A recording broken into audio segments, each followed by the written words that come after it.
I think. Oh, there we are. Good morning, everybody. 7th Congressional District Representative Tom Tiffany is my very special guest today, Thursday, November 11th, 2021. For DrydenWire.com, I'm Ben Dryden, and you're watching Breakfast with Tiffany, a monthly live video podcast with our 7th Congressional District Representative, where we discuss all things in D.C., the 7th city, just basically all the things that he has been working on. Obviously, today's Veterans Day. We'll get into that. We have a few topics I definitely want to talk about, including inflation. What the what? That's getting kind of crazy. Quickly, special thank you to some of our guests this week and last week. Of course, Barron County Sheriff Chris Fitzgerald for our Positive Tuesday shows. And I think last Thursday, week from today, or past, rock and roll legend and Hunter Nation spokesman Ted Nugent was on for a chat. That was wildly entertaining. You can watch a recording. You had Ted Nugent on? You didn't see that? You need to follow DrydenWire. You can watch a recording of those, Tom, on all of our live shows on our website at DrydenWire.com. But it's probably quicker, faster, and easier just to go to our Facebook page under our videos tab or to YouTube and just search DrydenWire. But today, as always, very excited to welcome back for this month's installment of Breakfast with Tiffany, friend of the show, Congressman Tom Tiffany. Tom, good morning, sir. How are you? It is good to be here, sir. Yeah, Ted Nugent. That was fun. You should really watch that one. He always does a lively interview, doesn't he? A lively. That's a very yes, that is accurate. I didn't know what to expect when he came on, so it was quite entertaining. You do know his most famous nickname, right? Uncle Ted? No. The Nuge? He was always known as the Motor City Madman. Oh, okay. Yeah. Yeah. Yeah, I think when I asked him about where that name Uncle Ted came from, I think he had said, Ben, I didn't invent love, but I did perfect it by age 9. And then I don't remember anything else after that. I was just laughing so much. Whoa. Yeah, he was just fantastic. So anyway. I better go back and watch this. Yeah, you really should. Yeah, you really should. So you have been in our area. First of all, it's Veterans Day. And I just wanted to, kind of get your thoughts. I think you're going somewhere today. I think I saw on your Facebook page or Twitter somewhere, because I follow you on all your social media accounts, that you're going somewhere to speak today. But I just wanted to bring up, I am so happy. I thought about that this morning, that we are in a country, in a time in our country right now, and it has really been for my entire life, I'm in my 40s, where we respect, we appreciate, and we honor our veterans. Because that wasn't always the case in our country. Post-Vietnam, or during Vietnam, for example. I'm so glad we live in a time in our country right now where we give them the due respect. Yeah.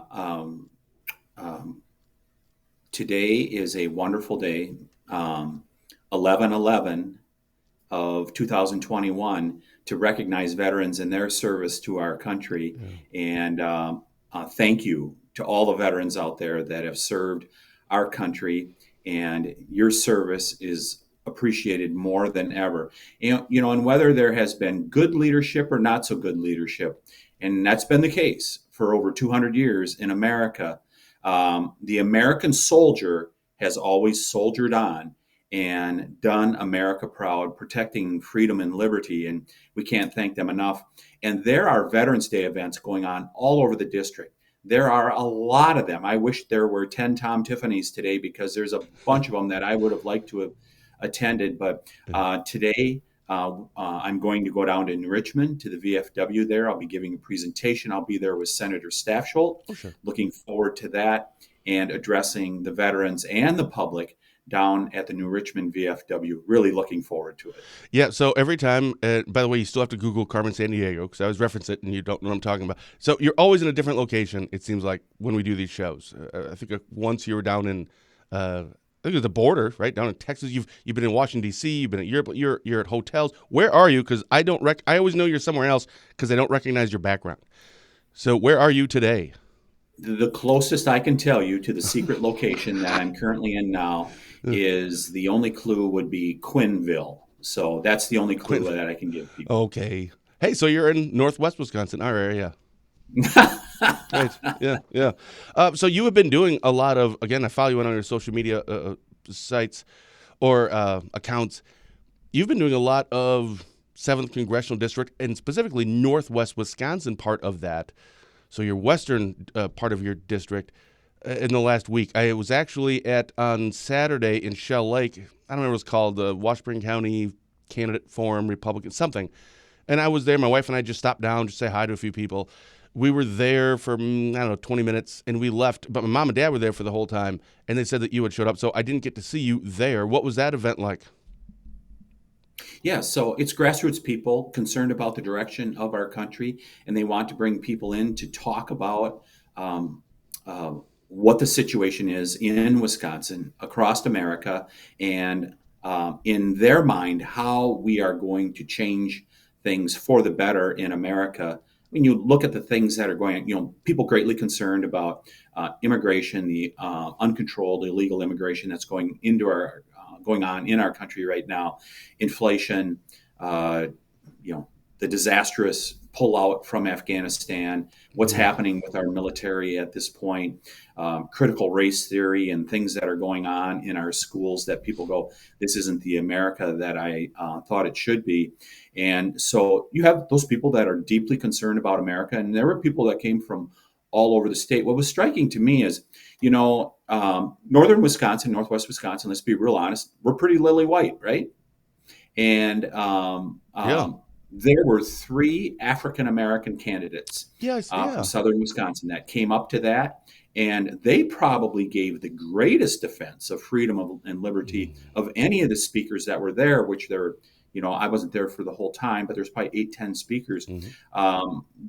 These African Americans, both men and women, deeply concerned about the direction of our country. And it was just great to see them as well as others that attended that forum up in Washburn County. And that kind of stuff is happening. I see it all over northern and western Wisconsin. Yeah. And actually, so when I was there, I went and met some because I didn't know them. And one of them I met, it was a black gentleman, King. I don't know his first. It was Dr. King. I don't think I even know his first name. I'm sure you're aware of who he David is. King. David King, sure. Super nice. But I remember I went up to him and shook his hand, and he handed me a card and said, "I'm your next lieutenant governor." And I'm like, "Oh, Yep. fantastic!" So I'll just go home then and don't have to worry about voting. And he didn't. I don't think really caught on to the humor there. But it was really interesting talking to them and their different views. I don't really go to those things. It just happened to be right in Shell Lake, and then my wife and I were driving in the area because it's not far from here. I'm like, hey, we should stop down and say hi. You do those things all the time, and actually, I wanted to ask you specifically about one. You were in, I don't know if it was Burnett or in Polk, but if you can, talk a little bit about, there was a kid that got a recognition, and I can't remember his name, but please tell me more about that.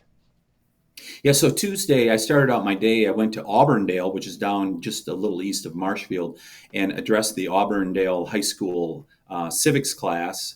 Uh, uh, there's a teacher down there that invited me in, Mr. Carl, and really enjoyed that. I love going into schools, talking to kids, sharing information, but especially the questions they have, because, man, they ask tough questions, and they want to engage. And that's a terrific thing that happens. So anyhow, went to Auburndale first, and then went over to Webster, and we recognized Briar Carpenter, the young boy who saved his family members, his siblings, from a burning house, including an infant who was in a playpen, and saved those four siblings. His sister Peyton was instrumental in helping make that happen also. But I shared the comments that I addressed the House floor with about a week ago, where I recognized House of Representatives out in Washington, D.C., what Briar Carpenter had done in his heroic actions. And so I presented that proclamation to him. Senator Staffsholt was there also to present a proclamation from the state. Sure. And also Sheriff Finch was there from Burnett County. It was great to see her, and all giving recognition. But probably the greatest recognition was from the Webster Fire Department. And by the way, that's an area regional fire department. They got a great crew there. Yeah. And they presented Briar a genuine, authentic fireman's helmet. And I think that was probably the best recognition that he got that night. What? Really? Did they, well, they should have all signed it if they didn't, but that's okay. But that is awesome.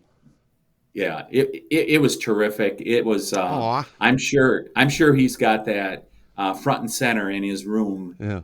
as we speak, because it was a great recognition by the Webster Fire Department to Or on do that. or on eBay. One of the two. Yeah. You had there was another event last night because I knew somebody that was going up there. Well, he's been on our show. Ben Vocal, running for lieutenant governor.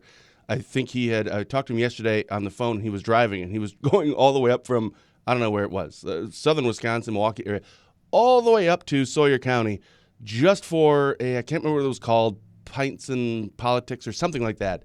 He drove all the way up there, and then when it was finished, turned around and went all the way back. That's nuts how much you guys have to drive. But wasn't there an event last night in Sawyer? Yeah, there was that Pints and Politics. I did not attend that. I had Oh, other stuff. Yesterday, I spent the day in Superior and Ashland, oh, visiting with some local businesses, as well as I addressed the Rotary yesterday in Superior, the Rotary Club, Noon Rotary sure. Club.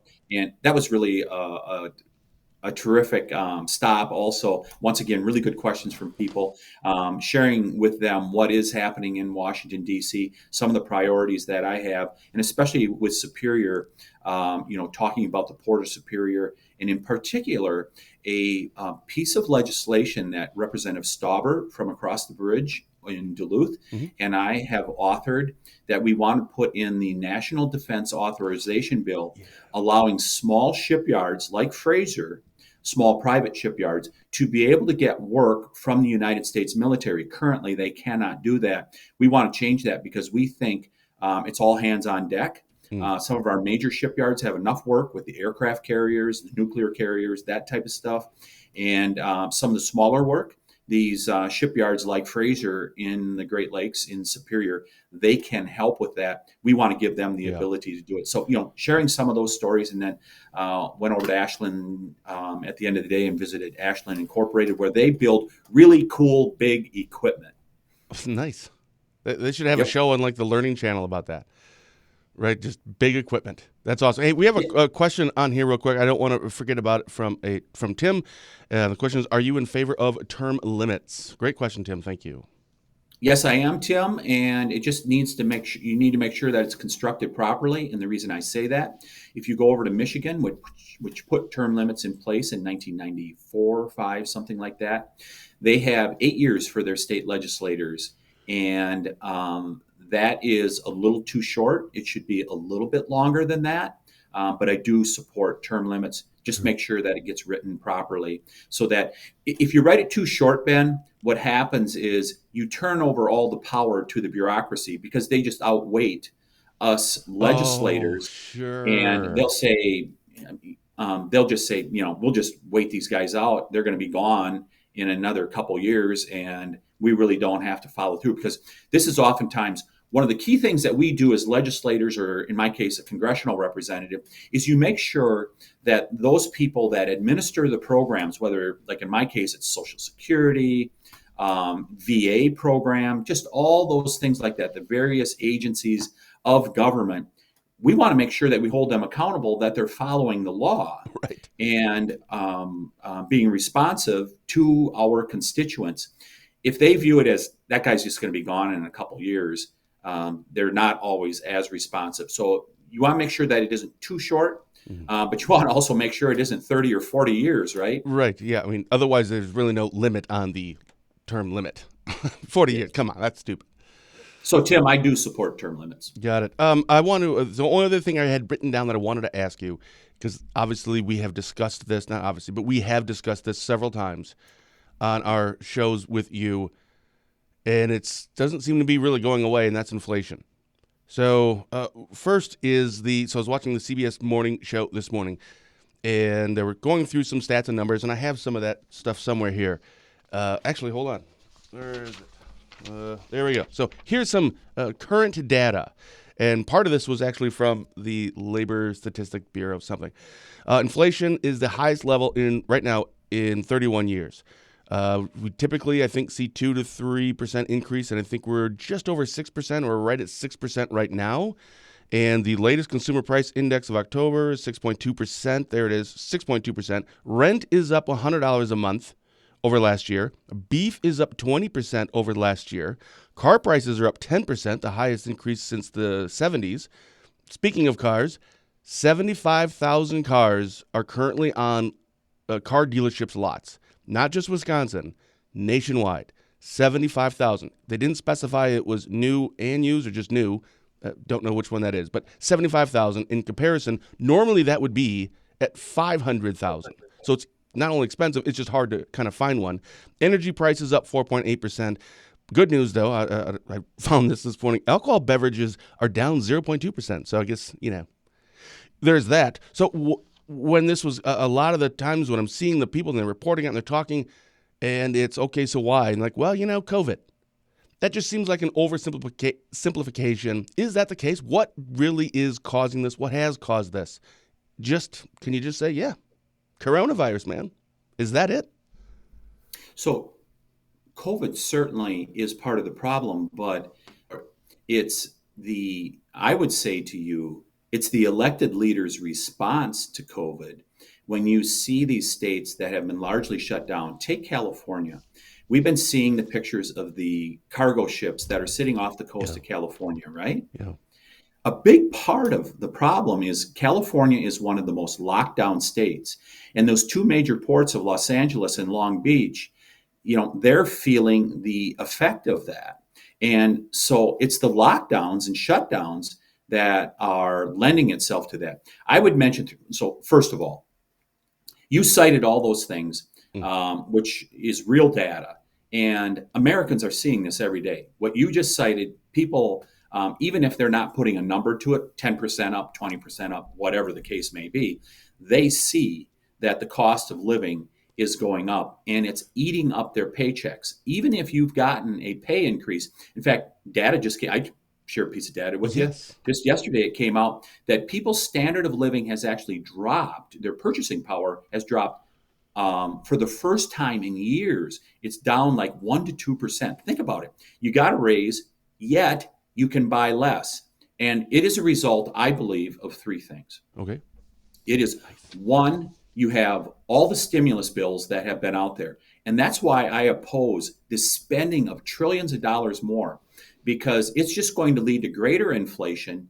And that additional money that you're going to be giving people for whatever, whether it's rent assistance, daycare assistance, all this stuff, pay for free daycare, free healthcare, all these free things that they're talking about, it will eat up people's paychecks because of all that excessive money that's going to be out there. It is causing inflation by the federal government printing more money.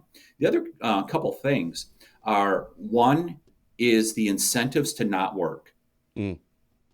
People respond to incentives, and we have given them the incentive not to work over the last year and a half, and they've chosen not to work. You've got like 4 or 5 million people across America that have dropped out of the workforce.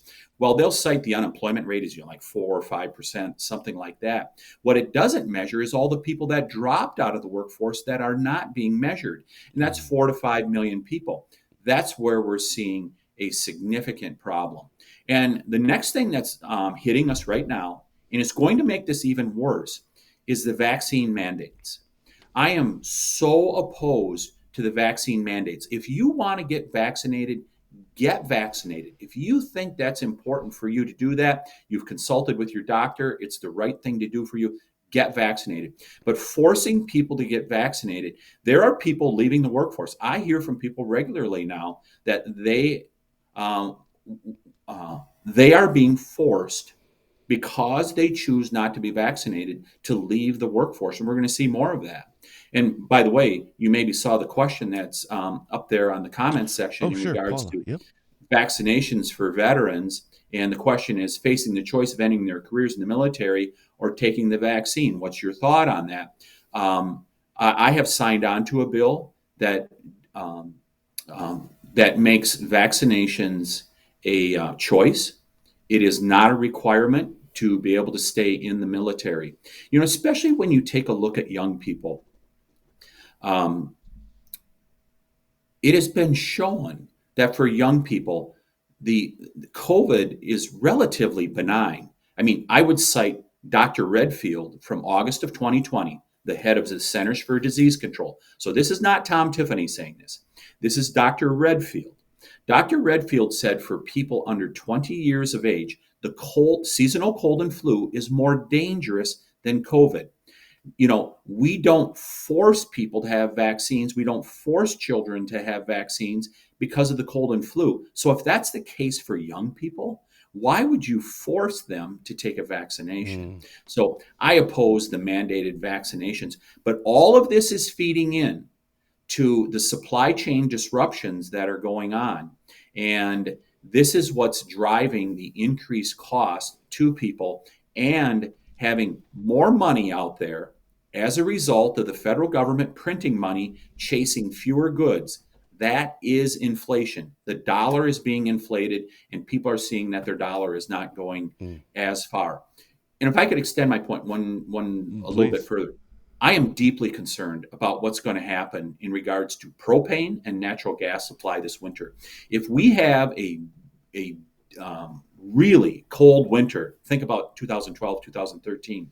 If we get a winter like that, we're seeing supplies that are at levels that could be really problematic. And we're already seeing propane, which in August of 2020, I paid 80 cents a gallon along with my friends and neighbors over in the Minocqua area. We paid $1.50 in August of this year. It's now over $2 a gallon. And a lot of us heat our homes with propane. That is the inflation that's happening. And that's happening not because of the printing of more money. That's happening because the Biden administration has said, we're shutting down fossil fuels. We're going to not have pipelines. These pipelines can't be built. And they're already talking about shutting down another pipeline besides Keystone. That's Line 5 that runs through the Upper Peninsula through the Mackinac Straits. And that affects our propane supply here in Wisconsin. So where's the balance there? Because I don't think I certainly don't know. I'm not in the room when they make those decisions. But it can't be, you know what? Hey, how can we screw Americans as much as possible? It's, okay, we want to go, fossils, this, climate change, and we want to help. But there has to be a balance. Are we just not finding that balance? I mean, from a Democrats, I think a lot of people at least have their perceptions as to where a Democrat or a typical or stereotypical Democrat would fall and where a Republican would. And both have good points, but there has to be a balance there. So what is the balance? Well, where we're at currently, this administration needs to reverse course. I mean, when you're shutting down pipelines, how are you going to have affordable energy? When you're shutting down drilling on our public lands, which can be done very safely, I mean, the balance is to allow the marketplace to work. And we saw that happen over the previous, really, in terms of energy, over the previous 10 years. When drilling was happening, including hydraulic fracturing in the Bakken deposit in the Dakotas, which was discovered a little over a decade ago, what was happening in Texas, and of course, the shale deposits out in Pennsylvania, where they're finding significant finds of natural gas. I mean, people are saying we're going to shut that down. That is why they're talking about closing down these pipelines, because the radical environmentalists, they know if you shut down pipelines, then that forces people to go to other sources of energy, and they'll be far more expensive. But the biggest problem here is when you shut down fossil fuels, we get our base load electricity from that, where your lights can be on 24/7, where you go flip a switch, you're going to have electricity. The problem with wind and solar is it's intermittent. There are days when the wind doesn't blow and the sun doesn't shine. And what's happening is that these energy companies are having to build additional capacity with like natural gas, fossil fuels, because of the intermittency of wind and solar. And so we're really headed down the wrong path. And what we should be doing is all of the above. But they all have to be able to compete in the marketplace on their own. Yeah. And currently, there are huge subsidies for wind and solar. Those subsidies should not be there. I don't believe subsidies should be there for oil either. But let them all compete in the marketplace. I see. Getting back to the inflation part of this, or this kind of timeline, so how did we get here? And you kind of touched on it, but if you have if you would like, how do we fix this? What's the answer here in terms of inflation? And then, Reverse I'm course. sorry, I'll even ask you the follow-up to that is, are we going to be able to? I mean, how do we fix it? And then is that going to happen? And if not, I mean, are we looking at, I don't know, another year? Is the worst yet to come? If we continue in the direction that we are right now, which it seems that Congress, under the leadership of Speaker Pelosi and President Biden, with his actions, if they continue in the direction they are, then it will get worse. There's no doubt about it. But let's go back in history, and let's just go back to the 1970s. We had much a similar problem called stagflation. It got much worse. And for those people of a certain age, they will remember that. Gas lines, all kinds of stuff like that. What happened? A new president was elected in 1980. He reversed course on all these things that were being done in a different manner. And he said, in basically what President Reagan said was, we're going to let the free enterprise system work. And that's what happened. It took a few years to wring the inflation out of it. It did a great deal of harm because it was especially hard on agriculture. I remember I was working for a farm supply cooperative, my first job out of college, and it was really tough on farmers. And that's what you don't want to see happen here, is that it gets so bad that the corrective action also does harm. Yeah. But you need to go back to the free enterprise system. So what should happen here? We should encourage people to go back to work. This enhanced unemployment and increased welfare payments and things like that. Just talk of free college, free daycare. I mean, just wait till you see how expensive how expensive free is. So let's make sure that people have an incentive to work. Stop the lockdowns and shutdowns. Have a policy in place. If somebody has COVID, they should go home, just like any other time that they're sick. But stop the lockdowns and shutdowns.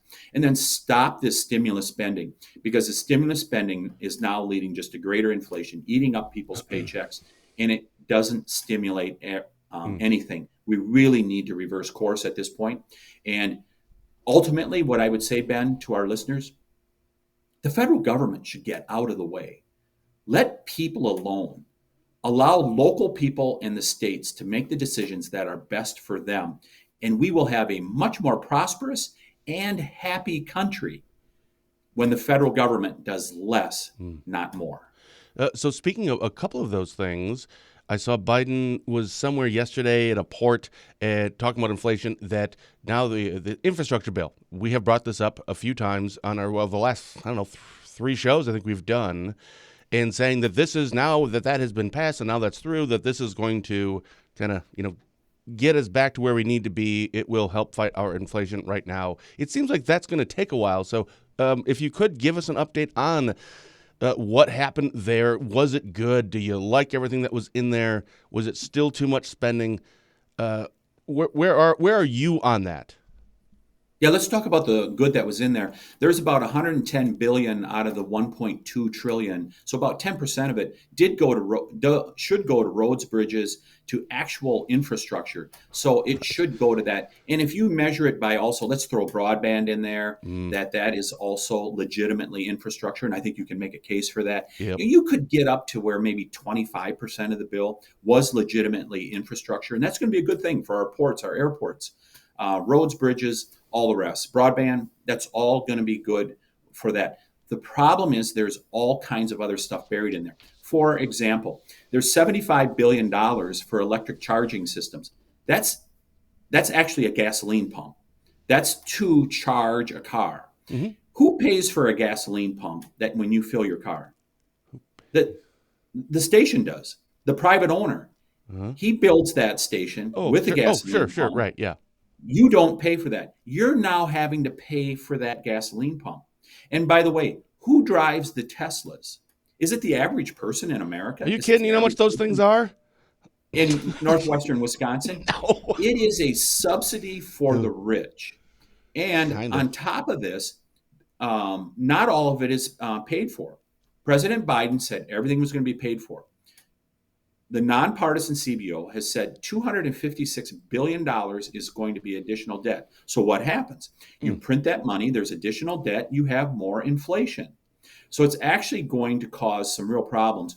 And it really doubles down on this, what I call the green fantasy, the Green New Deal.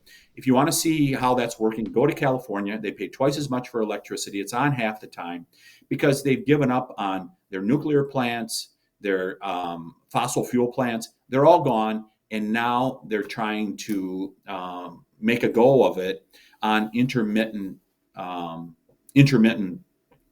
electricity generation, and it's setting us up for being in a real bad spot. And you see it in California with some industries that are leaving there because it's pretty common to have brownouts and blackouts at this point as a result of the Green New Deal being put in place in California over the last decade. Well, So I voted against it, Ben. sure. And I thought there was a much better way. So, okay, Tom Tiffany, you're against it. What are you for? We had a couple bills that were teed up that would have been perfect. I shouldn't say perfect. There's no perfect piece of legislation, but it would have been far better. Sure. There was a piece of legislation. We had $400 billion strictly for infrastructure. It wouldn't have had all this other stuff that was subsidies and bailouts and stuff like that. It was $400 billion for infrastructure. It would have been the biggest infrastructure bill ever passed by Congress, and it would have went to roads, bridges, airports, ports. It would have been actual infrastructure. We were supporting that. I wish Speaker Pelosi would have put that on the floor because I think we would have gotten over 300 votes for that, both Republicans and Democrats. Wow. Why? And by the way, that wouldn't have taken new spending. We could have taken existing COVID relief dollars from last year, and we could have used that to pay for the $400 billion, so we didn't take on more debt. So what I'm hearing is I need to start a business, I don't know what it's called, the charging station. I should start one of those businesses because I don't have to pay for any of the pumps. Fantastic. And then people come in. I don't know how that works. Yeah. Well, the other thing, if people remember Solyndra, that was one of the boondoggles from back in 2009, 2010. Something similar like this was done in the first couple of years of the Obama administration, where they wanted to go to alternate energy, windmills, solar panels. They built this huge solar farm out in California, and the investors, all rich people, they got $4 billion in credits that came from us, the United States taxpayer. They went broke within 3 years. Have people put their own money up to make these investments. Don't have the federal government subsidizing this stuff. It undermines the free market, and it will not solve our concerns. The child tax credit that's still being sent out, maybe there's been a decision already. I haven't seen one. I think that expires at the end of this year unless something has changed. Where are we on that? Yeah, I would have to double check that, Ben. You could be right that it does expire. I thought it did. I just didn't know if you had heard about that because I think that may have been something that kind of ties into what you were speaking regarding inflation in the money and to even to families like ours. Like we can't actually give it back. They just send it to us, and it's like, okay, we didn't sign up for it. They just do. We don't actually need it. Now we all could use some money. We just keep putting it in the savings account because we just assume that we're gonna get taxed or somehow. Everything that's free, like you said, it actually costs something somewhere. Somebody has to pay for it, and I don't know if it's gonna be me. So we just keep putting in another savings account. Yes, you do pay for it, and so there's no free lunch. We all know that. Wow. We were taught that as kids. But you do pay for it because that's what's driving inflation. People across America, I hear from a lot of people that are like, I got this check, for, the COVID relief for, like you were talking about, for having children, the child tax credit, stuff like that. And they're like, I'm working. I have a job. Yeah. Why is the government sending out these checks? That is what's driving inflation. You're printing that. The federal government is printing that money, and it's leading to greater inflation because people have more money in their pocket. It chases fewer goods, and that drives up the cost of goods and services. That's called inflation. Huh. So is it bad? Or what they kind of hoping for is that I go out and like my wife and I, we purchase goods and products, and that kind of would help. I mean, I don't know what other people are doing with it. The people that I know that do get it are pretty much doing the same thing that we're doing, just kind of putting in the savings account, maybe use a little for something, random. But it's not like we're going out and buying cars. We've paid off some credit cards, just basic things. Should we be like spending it, like going out to, I don't know, Fuddruckers or something?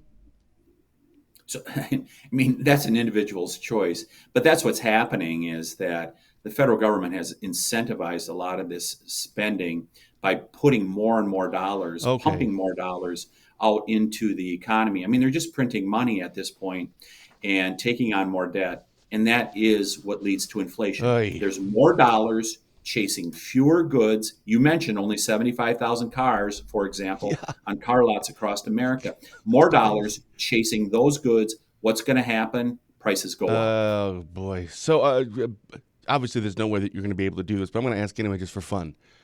If nothing changes right now, do we even get out of this? And if we like it, just randomly, it'll just kind of fix itself. And if that's the case, when are we talking? If nothing changes, are we looking The at longer we 6 months, 2 years, 10 years, or never? Like this is just a new standard now. it begins to change when we change policies, where we stop the lockdowns and the shutdowns. We stop paying people to not work.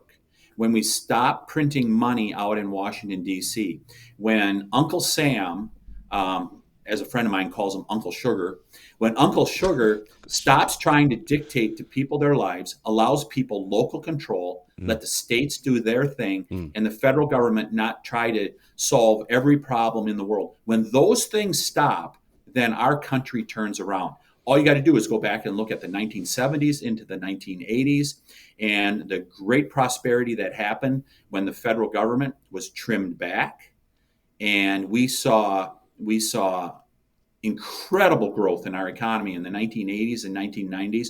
We can go back to those days of real growth when you give people back their Mm, freedom. And that freedom starts by the federal government saying, just do less. mm. Just do less, federal government. Make sure people get their Social Security checks, pay their Medicare, make sure that you secure the border. Do all those things, but stop printing money and stop dictating to the people how they should lead their lives. Leave them alone, and Americans will do just fine. So, if they reverse that right now, it won't take that long. A year or two, we'll be back to humming in America. This continues for another year, two, three, then it's going to take that much longer to unwind it. Adam Jarko, Attorney General. What are your thoughts? He'd be a great attorney general. Yeah. Um, um, Very smart in regards to the law, Yes, very he good is. judge of talent. He would bring very good people in to work for him. Um, um, he's um, Don't it'll be say it. interesting to Don't say it. No, it'll be interesting to see. I Oh, mean, I mean, Adam does what a lot of politicians don't do. Is I mean, he shares his thoughts freely and yes, he does. openly. And there's going to be some of those things that they're going to come back and they're going to say, "Did you hear he said this? This is very Yeah, provocative," and stuff like that. yeah, I mean, that's the great thing about Adam Jarko yeah, is he's not scared to say what's yeah, on his mind, and yeah. I think that's a That's really awesome. good thing. But when you get right down to it, he understands the law very well. He's served in the legislature. He knows how the legislative process works. I mean, he would be a very good attorney general mainly because he would apply the law. He would apply the law as written, and he would make sure that our police are treated with respect in the state of Wisconsin. That, I mean, he would make sure that they're held accountable for their actions. It works both ways, Yeah. but he would also treat them appropriately, whereas the current attorney general, well, Mm. I won't get Well, into yeah, that. that's for another day. Hey, Uh, one other thing. yeah, what's up? I see Lori Brown wrote up here. Thank you, Oh, sure. VA Veterans Advisor Sean, for all the help you gave and support you continue to give my husband and other veterans. Sean Liebert works for my office based in St. Oh, Croix County. He's a veteran himself. He does a lot of work. Adam. That's one of the key issues. One of the most important issues that we deal with is veteran service being in federal office. And I know my staff takes great pride in trying to make sure that we really do a good job. Thank you for the shout out to Sean, Lori. It's greatly appreciated. because they really do try to do the best job possible for veterans to get them the benefits and the services that they deserve. And no more appropriate comment than here today on Veterans Day. Awesome. Speaking of, you are heading somewhere. Remind us, where are you going today?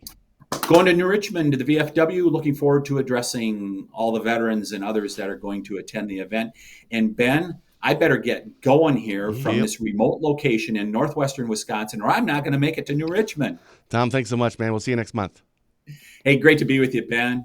Everybody have a great November. I'm Ben Dryden, and you've been watching Breakfast with Tiffany. Special thank you to, of course, 7th Congressional District Representative Tom Tiffany for once again making himself available for questions and speaking with us today. Thank you, everyone, for your comments. Join us next month for another episode of our Live Chat with Tom. Until next month, stay safe, stay positive, and as always, have a blessed day.